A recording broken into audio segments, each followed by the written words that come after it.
अस्सलाम वालेकुम नाजरीन, प्रोग्राम में खुशामदीद। मैं हूं एहतिशाम उमीरुद्दीन। नाजरीन, जब कोई भी मुआशरा इर्तिका के अमल में से गुजरता है और तारीख के एक बाब में से निकल कर किसी दूसरे बाब में दाखिल होता है तो उसका सेहरा न सिर्फ सियासतदानों और हुक्मरानों के सर जाता है बल्कि हर शोबा जिंदगी से ताल्लुक रखने वाले हर उस शख्स के सर जाता है जो किसी न किसी तरीके से उस तब्दीली को मुमकिन बनाने में अपना किरदार अदा करता है। जब भी किसी मुआशरे में कोई मस्बत तब्दीली आती है तो उसका सेहरा न सिर्फ सियासतदानों, हुक्मरानों, दानिश्वरों, तहरीक चलाने वालों के सर जाता है बल्कि वो लोग जो तालीम देते हैं, जो तरबियत करते हैं और जो अपने फन के जरिए उस तब्दीली को मुमकिन बनाते हैं, लोगों को मुतासर करके, उनके सर भी इसका सेहरा जाता है। ऐसे ही एक बैंड से, म्यूजिकल बैंड से आज के प्रोग्राम में आपकी मुलाकात कराएंगे जो अपनी मौसीकी के जरिए अपने सुनने वालों को, अपने देखने वालों को एक खास पैगाम देता है और उनमें शऊर उजागर करता है।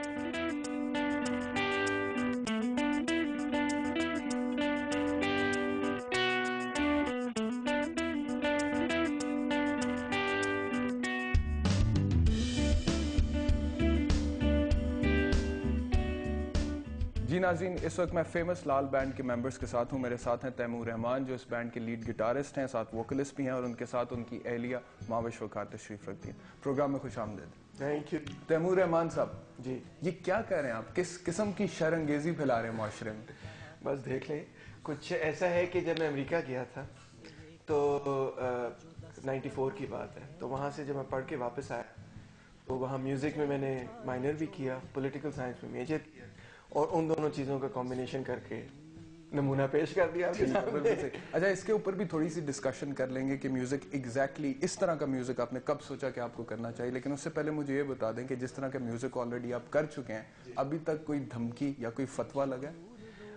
फतवा तो नहीं लगा।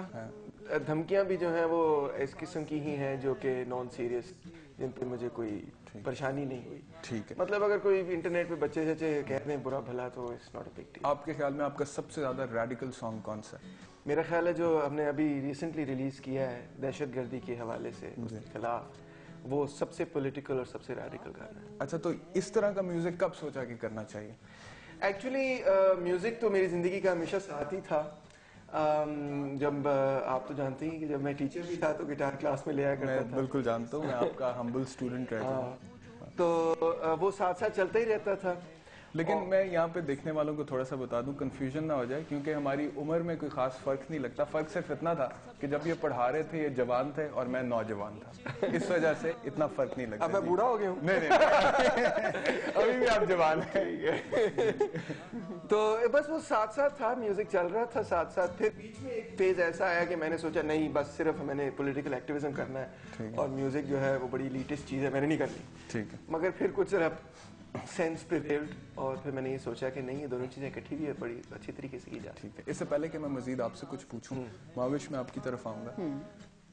तैमूर के साथ रिश्ता अज़दवाज में मुंसलिक होने से पहले भी आपको मौसीकी से लगाव था या उसके बाद हुआ? ये कोई ज्यादा भारी उर्दू तो नहीं होगी? काफी ज्यादा। क्योंकि हम जानते हैं कि आप माशाल्लाह एक अंग्रेजी न्यूज चैनल के साथ मुंसलिक हैं और न्यूज एंकर के तौर पर you doing a wonderful job. तो म्यूजिक कब कैसे स्टार्ट हुआ? बचपन से रियली। तैमूर को प्लीज क्रेडिट ना दें।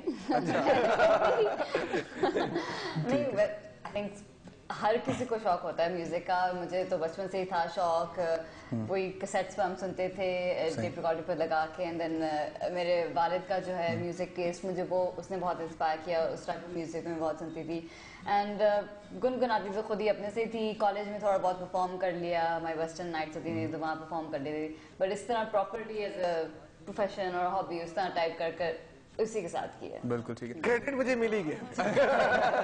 अच्छा, टेलीविजन पर आने से पहले आप रेडियो के साथ भी मुंसलिक रही?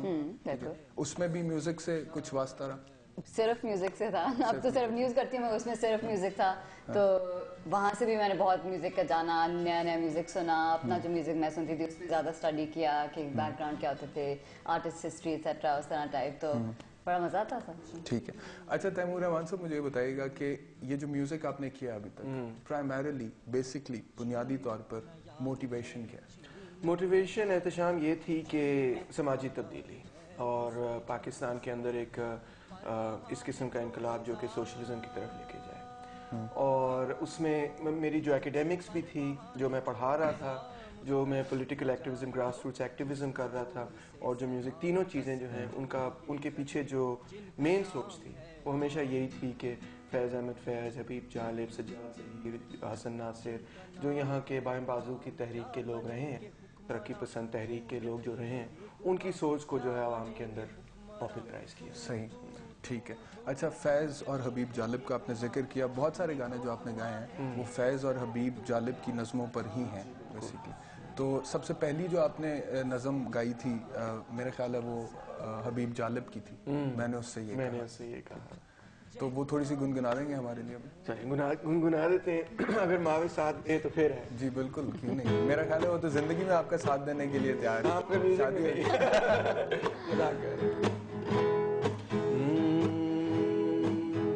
मैंने उससे ये कहा, मैंने उससे ये कहा, मैंने उससे ये कहा, मैंने उससे ये कहा, ये जो 10 करोड़ है जेल का निचोड़ है, इनकी फिक्र सो गई, हर उम्मीद की किरण जुल्मतों में खो गई, ये खबर दुरुस्त है, ये खबर दुरुस्त है, इनकी मौत हो गई, बेशऊर लोग हैं, जिंदगी का रोग है, और तेरे पास है इनके दर्द की दवा। मैंने उससे ये कहा, मैंने उससे ये कहा, मैंने उससे ये कहा, मैंने उससे ये कहा। वंडरफुल वंडरफुल, बहुत अच्छे। अच्छा, एक ख्याल मेरे जहन में आ रहा है और वही मेरा अगला सवाल है कि जब हबीब जालिब साहब ने नज़म लिखी और उन्होंने लोगों तक ये अपना पैगाम पहुंचाया, जिस तरह से वो लोगों को सुनाते थे, उनका अपना एक स्टाइल था, अपना एक अंदाज था, आपका एक अपना मुनफरिद अंदाज है। तो आपका अंदाज किस हद तक जो है वो इफेक्टिव है लोगों के ऊपर? देखिए ना, अभी वक्त और ज़माना काफ़ी तब्दील हो गया है। एक वक्त था कि जब गज़ल गायकी जो थी वो पॉपुलर म्यूज़िक था पाकिस्तान का, मगर अब जो मीडिया की रेवोल्यूशन हुई है उसके नतीजे में बहुत सारे इंटरनेशनल इन्फ्लुएंसेस जो हैं वो उस पर असरअंदाज होते हैं पाकिस्तान की म्यूज़िक पे और लिसनिंग पे। तो हमारी कोशिश ये थी कि इस पोइट्री को एक नए फॉर्म में जो है वो प्रेजेंट किया जाए, गिटार के साथ और थोड़े मॉडर्न और कंटेम्प्रेरी म्यूजिक फॉर्म के अंदर, ठीक है, जो कि यंग लोगों के साथ ज़्यादा रेजोनेट करता है। ठीक है, मुझे एक ब्रेक लेनी है यहाँ पर, ब्रेक से वापस आऊँगा और यहीं से डिस्कशन को आगे लेकर चलेंगे। तैमूर साहब ने ये तो बता दिया कि वो मेरे टीचर रह चुके हैं, लेकिन इसका ये मतलब नहीं है कि आप लोग ये समझें इसीलिए मैं उनका इंटरव्यू कर रहा हूँ। The reason as to why I am doing this interview with him is because I genuinely believe and many people believe कि इस तरह के म्यूजिक के ये लोग लाल बैंड पायनियर्स हैं पाकिस्तान में। सी यू आफ्टर द ब्रेक। जो कोई सिविलाइजेशन तहजीब होती है वो एक्चुअली अपने थिंकर्स, अपने पोएट्स, अपने आर्टिस्ट से रिकॉग्नाइज होती है, अपनी मिलिट्री कॉन्क्वेस्ट से नहीं रिकॉग्नाइज होती। जिसने भी देखा सारे कहते हैं कि हम देख रहे थे और हमारे एंड में हमारे आंखों में आंसू आ रहे थे।